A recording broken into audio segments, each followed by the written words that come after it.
the clock that whispers your name, the quiet door you haven't opened yet, the whisper before the story begins. They say every life begins twice, once when you are born, and once when you finally understand that time is not your friend. It is a silent creature that follows you everywhere, waiting for the moment you turn around and finally notice its 10 patient smile. This poem begins at that moment, at the turn, at the noticing, at the breathe you don't and you didn't know was the starting point of everything you have been running from. The unseen shadow at your shoulder. Your life did not shorten, your awareness did.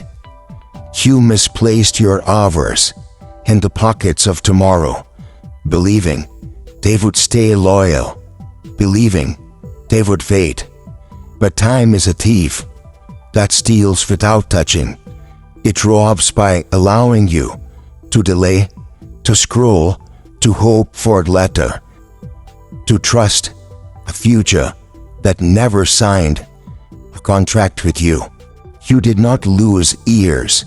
You simply left them unattended. The hourglass you pretend not to notice. You act as if that is a trauma spread by people with nothing better to do. You save joy like a fragile plate. You will use someday, but someday keeps escaping through the back door while you look for it in the attic. You postpone conversations because the right time wears a mask of perfection. You have been trying to cheese with imperfection, and with imperfect hands, you treat the present like a draft and the future like a masterpiece. But the truth is brutal. The draft is the only version you will ever get to edit. The mirror that reflects more than a face. Reality has a strange way of waiting patiently until you are tired enough to finally tell the truth. You distract yourself not to avoid boredom, but to avoid meaning. You hide from mortality with glowing screens and empty tasks because acknowledging death feels like surrender, but in reality, it is the only form of awakening. Psychology calls it defense. Philosophers call it illusion. I call it the soft, slow erosion of a soul that forgets it is temporary. When awareness finally touches your skin, people fear death until they meet it within themselves as a concept instead of an ending. Then something shifts, not violently, but with the gentle pressure of water-shaping stone. You stop freezing and start focusing. You stop postponing and start prioritizing. You stop dreaming of someday and begin resurrecting today. Every yes becomes intentional. Every no becomes sacred. Comfort begins to taste like TK. Wasted years become loud, angry ghosts, whispering reminders that you no longer have room for casual living.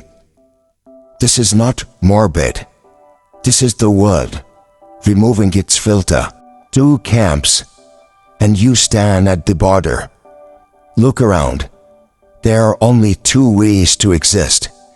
One group buries the thought of death under noise, scrolling, entertainment, and endless plates of letter. The other stares at the clock and walks with intentions, not fear. One dies but list of unlived ideas, folded like a regret, filled a letter inside their chest. The other dies, with footprints covering every corner of their courage. You stand between these two worlds. Which direction feels similar? Which one feels like home? Which one feels like truth? The door opens, but only if you do. Here is a secret. Most never learn. Life does not begin when you finally feel ready. Life begins when you finally feel honest. Honest about the fragility of time. Honest about the stories you abandoned. Honest about the dreams you kept in a safety deposit box labeled later. But later is a myth, a fairy tale for adults who fear their own reflection. The only real time is the time you decide to stop negotiating with fear. The place where your missing days go. There is a room, not in this world, but in the quiet folds between your thoughts, where all your lost hours gather.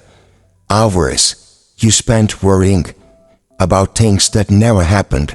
Hours you spent replaying moments you could not rewrite. Hours you wasted waiting for motivation to shake you, wake you.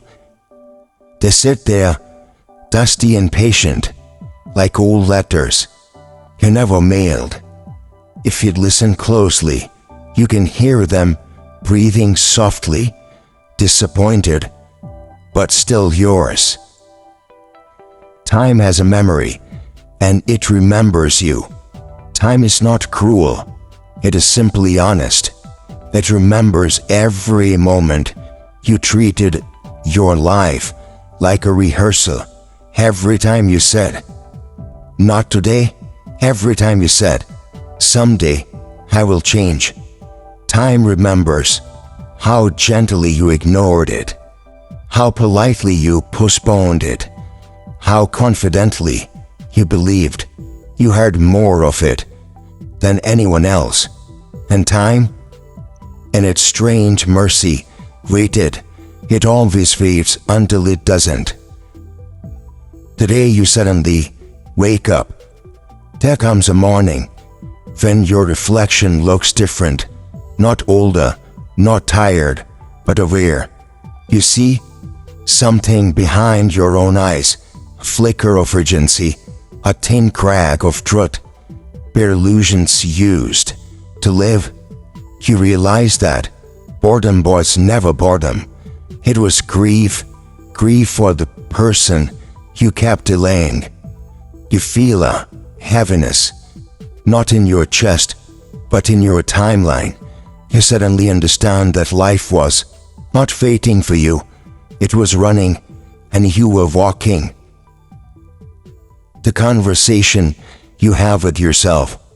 And then, one silent evening, you ask yourself a question you have avoiding and you have avoided for years. If my time were truly limited, what would I stop postponing? The question is sharp. It cuts deeper than regret. Your heart answers before your mind does. Everything you delayed because you were scared. Everything you postponed because you were tired. Everything you saved for a distant version of yourself who never arrived. You realized the truth. You did not lack time, you lacked permission. And you were the only one who could have given it. That is not the villain, delays it. That is not the thief. That is simply the ending. The real thief is delay. The slow, soft, seductive whisper that says, "You can start tomorrow." Delay is gentle, but it is merciless. It kills quietly. not by ending life, but by diluting it until you forget what living feels like. Every postponed dream is a small funeral you never attend. When you finally feel the weight of yes, awareness arrives like sunrise through blinds, thin, precise, impossible to ignore. You begin to choose differently, not because you found courage, but because you finally felt the cost of avoiding it. Suddenly every yes is intentional, every no is heavier, every minute feels like glass, fragile, transparent, breakable.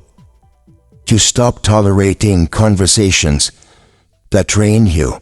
You stop keeping people who treat your time like an infinite buffet. You learn how to protect the hours you have left, as if they were the last pages of a sacred book you haven't finished reading.